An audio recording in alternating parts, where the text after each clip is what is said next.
ஸ்ரீ வராகி தாயே போற்றி போற்றி. என் அன்பு பிள்ளையே, இன்று உன் வராகி அம்மா அதிசக்தி வாய்ந்த வாக்கினை கொண்டு வந்திருக்கிறேன். என் தங்க குழந்தைக்கு திடீர் ராஜயோகத்தை கொடுப்பதற்காக உன் அம்மா இப்பொழுது வந்திருக்கிறேன். என் தங்கமே, அம்மா சொல்வது போல இந்த ஒரு பொருளை நான் சொல்லும் நேரத்தில் உன் இல்லத்தின் சமையல் அறையில் இருக்கின்ற சர்க்கரை டப்பாவில் போட்டு வைத்து விடுவாயானால் நிச்சயமாக உன்னுடைய இல்லத்தில் ராஜயோகம் எங்கிருந்து வரும் என்றே உனக்கு தெரியாது. இதுவரை நீ காணாத அளவிற்கு உன்னுடைய வாழ்க்கையில் செழிப்பான சூழ்நிலையை நீ காண்பாய். என் குழந்தையே, இது நாள் வரை பட்ட கஷ்டங்களுக்கு உனக்கு நல்ல தீர்வு கிடைக்கும். என் தங்கமே, அம்மா இன்று உனக்கு தருகின்ற இந்த வாக்கினை நீ முழுமையாக கேட்டுவிடு. ஏனென்றால் இந்த வராகி அம்மா உனக்கு பல பயனுள்ள செய்திகளை கொண்டு ஓடோடி வந்திருக்கிறேன். இதையெல்லாம் செய்யும் பொழுது உன்னுடைய இல்லத்தில் சர்வ நிச்சயமாக பண தேவைகள் குறைந்துவிடும். அதே போல பண வரவுகள் அதிகரித்து விடும். என் தங்கமே, இன்று அம்மா உனக்கு தருகின்ற இந்த வாக்கில் உன்னுடைய வாழ்க்கையில் பல மாற்றங்கள் உடனடியாக ஏற்பட போகிறது. என் பிள்ளை, நம்பிக்கையோடு நீ கேள். நிச்சயமாக அம்மாவின் வாக்கில் உன்னுடைய எதிர்காலம் நல்லபடியாக மாறிவிடும். என் பிள்ளையே, ஒவ்வொரு நாளும் என்னிடம் வந்து ஏங்கி தவித்து நின்று கொண்டிருக்கிறாய் அல்லவா? வாழ்க்கையில் எனக்கு மட்டும் ஏன் இத்தனை கஷ்டங்கள் என்று நீ என்னிடத்தில் கேட்கின்றாய் அல்லவா? என் தங்கமே, கஷ்டங்கள் என்பது உனக்கு மட்டும் அல்ல என்பதை நீ முதலில் எப்பொழுதுமே தெளிவாக புரிந்துகொள். என் குழந்தையே, உன்னுடைய இல்லத்தில் பூஜை அறையை எந்த அளவிற்கு சுத்தமாக வைத்திருக்கின்றாயோ அது போல உன்னிடம் இருக்கின்ற சமையல் அறையையும் நீ மிகவும் சுத்தமாக வைத்து கொள்ள வேண்டும். ஏனென்றால் பூஜை அறையில் லட்சுமி தேவியானவள் வாசம் செய்கிறாள் என்று நீ நினைக்கின்றாய். நீ உன்னுடைய இல்லத்தில் சமையல் அறையிலும் லட்சுமி தேவியும் அன்னபூரணியும் வாசம் செய்கிறாள் என்பதை முதலில் நீ புரிந்து கொள்ள வேண்டும். அவர்கள் எப்பொழுதுமே அங்கு நிரந்தரமாக இருக்கின்ற வேளையில் இதையெல்லாம் சுத்தமாக செய்துவிட முடியாது என்று நினைக்கின்ற என் பிள்ளை, என் தங்கமே, குறைந்தபட்சமாக எச்சில் பாத்திரங்கள் இல்லாமல் மற்றும் சிதறி கிடக்கின்ற பொருட்கள் அங்கும் இங்கும் நீ ஒதுக்கி வைத்து சுத்தம் செய்தால் போதும். உனக்கே பார்ப்பதற்கு பரவாயில்லை என்று தோன்றும் அல்லவா? அந்த அளவிற்கு ஆவது உன்னுடைய சமையல் அறையை நீ எப்பொழுதும் சுத்தமாக வைத்துக்கொள். என் குழந்தையே, நீ ஒவ்வொரு முறையும் இது போன்ற பழக்கத்தை வைத்து கொண்டால் அதன் பிறகு அது உன்னுடைய வழக்கமாகவே மாறிவிடும். இனிமேல் இப்படி செய்யாமல் இருக்க முடியாது என்ற நிலைக்கு அது உன்னை தள்ளிவிடும். என் தங்கமே, உன்னுடைய இல்லத்தில் ஒரு கிண்ணத்தில் கற்கண்டோடு வெந்தயத்தை சேர்த்து வைத்துக்கொள். என் தங்கமே, இது குரு பகவானுக்கு மிகவும் உகந்த பொருளாகும்.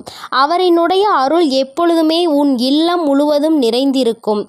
இதுவெல்லாம் செய்வது ஒன்றும் அத்தனை கடினமான விஷயங்கள் கிடையாது. தெய்வங்களின் அன்பையும் அருளையும் முழுமையாக பெற வேண்டும் என்று நினைக்கின்ற என்னுடைய குழந்தை, ஒவ்வொருவரையும் குளிர்விக்க வேண்டியது உன்னுடைய பொறுப்பு அல்லவா? உன் இல்லத்தில் அவர்கள் வாசம் செய்ய வேண்டும் என்று நீ செய்கின்ற சில சூட்சுமங்கள் தான் இவை என்பதை நீ புரிந்து கொள்ள வேண்டும். இப்படியெல்லாம் செய்யும் பொழுது அவர்கள் அந்த இடத்தை விட்டு செல்ல மறுப்பார்கள். அவர்கள் ஒருபோதும் அங்கிருந்து செல்ல முடியாத நிலைக்கு தள்ளப்படுவார்கள். அதனால் என் தங்கமே, நீ உனக்கென்று நல்லது செய்யக்கூடிய தெய்வங்களை அங்கே குடியமர்த்துவதற்காக இது போன்ற விஷயங்களை செய்ய வேண்டும் என்றுதான் அம்மா சொல்கிறேன். என் தங்கமே, முக்கியமாக நீ உன்னுடைய இல்லத்தில் வைத்திருக்கின்ற அரிசி பாத்திரத்தில் எப்பொழுதுமே அதனுள் ஒரு துணி பைக்குள் ஒரு துளசி இலையையும் அதனோடு சேர்த்து குங்குமத்தையும் நன்றாக கட்டி உள்ளே வைத்துவிடு. தங்கமே, அது உன்னுடைய இல்லத்தில் ஒருபோதுமே சாப்பாட்டிற்கு பஞ்சம் என்ற ஒன்றை வராமல் உனக்கு எல்லா ஆசிகளையும் வழங்குவார்கள். அந்த பாத்திரங்கள் ஒரு நாளும் அரிசிக்கு குறைவே இருக்காது. என் பிள்ளையே, என்னாலுமே பசி என்று இருந்து விட மாட்டாய். என் தங்கமே, அம்மா சொன்னது போல சர்க்கரை டப்பாவில் வைக்க வேண்டிய அரிய பொருள் என்ன தெரியுமா? என் தங்கமே, ஒரு ஏலக்காயையும் ஒரு கிராம்பையும் போட்டு வைத்து, என் குழந்தையே, நீ அம்மா இந்த வாசனை எனக்கு எப்பொழுதும் சாதாரணமாக உபயோகிக்கக்கூடிய சர்க்கரையில் இருந்தால் பிடிக்காது என்று நீ சொல்கின்ற குழந்தையானால் தனியாக ஒரு பாத்திரத்தில் போட்டு வைத்து அதோடு ஒரு ஏலக்காயையும் ஒரு கிராம்பையும் போட்டு மூடி வைத்து விடு. என் தங்கமே, இது உன்னுடைய இல்லத்தில் மிகப்பெரிய தெய்வ கடாட்சத்தை கொண்டு வந்து சேர்க்கும். தெய்வங்கள் எந்நாளும் இந்த இல்லத்தில்தான் இருக்க வேண்டும் என்று நினைக்க வைக்கும். என் தங்கமே, உன் மனதிற்குள் இருக்கும் அத்தனை கடன் சுமைகளும் தீரும். நீ எந்தெந்த கடன்கள் எல்லாம் அடைய வேண்டும் என்று நினைக்கிறாயோ அவையெல்லாம் அடைவதோடு மட்டுமல்லாமல் உன்னுடைய இல்லத்தில் ராஜயோகம் ஏற்படும். பணவரவு அதிகமாகும். எங்கிருந்து எப்படி பணம் வந்தது என்று கூட நீ திரும்பி பார்ப்பதற்குள் உன்னுடைய கஷ்டங்கள் எல்லாம் தீர்ந்து உன்னுடைய வாழ்க்கையில் நல்ல நிலைமைக்கு நீ வந்து விடுவாய். என் தங்கமே, உன்னை நல்ல நிலைக்கு கொண்டு செல்ல வேண்டும். என் குழந்தை ஒருபோதும் கஷ்டத்தில் இருந்துவிடக் கூடாது. யாரிடமும் பணம் என்று கையேந்தி நின்றுவிடக் கூடாது என்பதற்காகத்தான் உன் அம்மா உன்னை தேடி உனக்கான இந்த செய்தியினை தந்து கொண்டிருக்கிறேன். என் குழந்தையே, நீ என்றாவது சிந்தித்து பார்த்திருக்கின்றாயா? கடன்களும் கஷ்டங்களும் ஏன் வந்தது என்று? என் குழந்தையே, எத்தனைதான் இதில் எல்லாம் சிக்கிவிடக் கூடாது. இவையெல்லாம் நாம் நிம்மதியை கெடுத்துவிடும் என்று நினைத்தாலும் நேரமும் காலமும் உன்னை அந்த இடத்திற்கு தள்ளிவிடத்தான் செய்கிறது. மற்றவர்கள் கேட்கின்ற கேள்விகளுக்கு எல்லாம் பதில் சொல்ல தெரியாமல் தவித்து நின்று கொண்டிருக்கிறாய் அல்லவா? எத்தனை பேரினுடைய கேள்விக்கு நீ பதில் சொல்ல வேண்டியதாக இருக்கிறது? ஏன் இந்த நிலைமை? நீ என்ன செய்து கொண்டிருக்கிறாய்? இத்தனை கடன்கள் எப்படி வந்தது என்று அவர்கள் கேட்கும் பொழுது உன்னுடைய நிலைமையை என்னவென்று சொல்ல முடியாமல் நீ தவித்து நின்று கொண்டிருக்கிறாய்.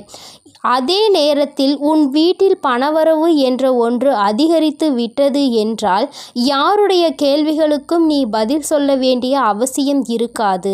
உன்னுடைய வாழ்க்கையில் நீ எடுக்கின்ற முடிவுகள் தான் சரியான முடிவுகள் என்று மற்றவர்கள் உன்னை பார்த்து சொல்வார்கள். பணம்தானே இங்கு எல்லாவற்றையும் நிர்ணயித்து கொண்டிருக்கிறது. சந்தோஷமான வாழ்க்கையை வாழ வேண்டும் என்றால், மற்றவர்கள் மதிக்க வேண்டும் என்றால், பணம் என்ற ஒன்று இங்கு எல்லோரிடத்திலும் இருக்க வேண்டும் என்ற நிலைமையை வந்துவிட்டது. பணம் இருப்பவனுக்கு ஒரு மரியாதையும் பணம் இல்லாதவனுக்கு அவமரியாதையையும் இங்கு கிடைக்கிறது என்பதை நான் நன்கு அறிவேன். என் தங்கமே, பணம் உள்ளவனிடம் குணம் இருப்பதில்லை என்பதை என்று உணர்கிறார்களோ, பணம் இல்லாவிட்டாலும் நல்ல குணம் படைத்தவர்களை ஒருபோதும் வாழ்க்கையில் இழந்துவிடக் கூடாது என்பதை என்று உணர்கிறார்களோ அன்றுதான் இந்த வாழ்க்கை எல்லோருக்கும் நல்லபடியாக மாறும் என்பதில் எந்த ஒரு மாற்று கருத்துமே கிடையாது. வராகி அம்மாவின் அன்பில் என் குழந்தை எல்லோருமே எனக்கு சமமானவர்கள்தான். நான் யாரிடத்தில் எந்த ஒரு பாகுபாடையும் ஒருபோதும் காட்டுவது கிடையாது. எந்த ஒரு குழந்தை காயப்படுகின்றதோ, எந்த ஒரு குழந்தை வாழ்க்கையில் கஷ்டத்தை அதிகமாக அனுபவிக்கிறதோ அந்த குழந்தையை தான் நான் என் அருகில் என் மடியில் எப்பொழுதும் அமர வைத்து கொண்டு என் குழந்தைக்கு ஆறுதல் சொல்லிக்கொண்டு இருப்பேன் என்பதை எந்த ஒரு மாற்று கருத்தும் கிடையாது. தன்னுடைய பணத்தினால் இன்னொருவனை ஆட்டுவிக்க முடியும் என்ற நினைக்கின்ற மனிதனின் வாழ்க்கையில் எந்த ஒரு விஷயத்தையும் தன்னுடைய அன்பால் பெற்றுவிட மாட்டான். அன்பென்ற ஒன்றே கடைசி வரை கிடைக்காமல் தனித்து விடத்தான் படுவான். யாரொருவன் தன்னுடைய அன்பினால் ஒரு உறவை தன்னிடத்தில் தக்க வைக்கிறானோ அவனுக்கு காலம் முழுவதும் நிரந்தரமான அன்பு கிடைக்கும். பணம் என்ற ஒன்று இன்று உன் கையில் இல்லாமல் இருக்கலாம், ஆனால் நாளை ஒரு நாள் நிச்சயமாக உனக்கான நேரம் வரும்பொழுது உன்னுடைய உழைப்புக்கான பலன் நிச்சயமாக கிடைக்கும். உன்னுடைய இல்லத்தில் நீ நினைத்ததை விட சிறப்பான வாழ்க்கையை நிச்சயமாக நீ வாழத்தான் போகிறாய். என் தங்கமே, எல்லோரும் உன்னையா பேசினோம் என்று நினைக்கின்ற அளவிற்கு நீ உச்சத்தை அடையதான் போகிறாய்.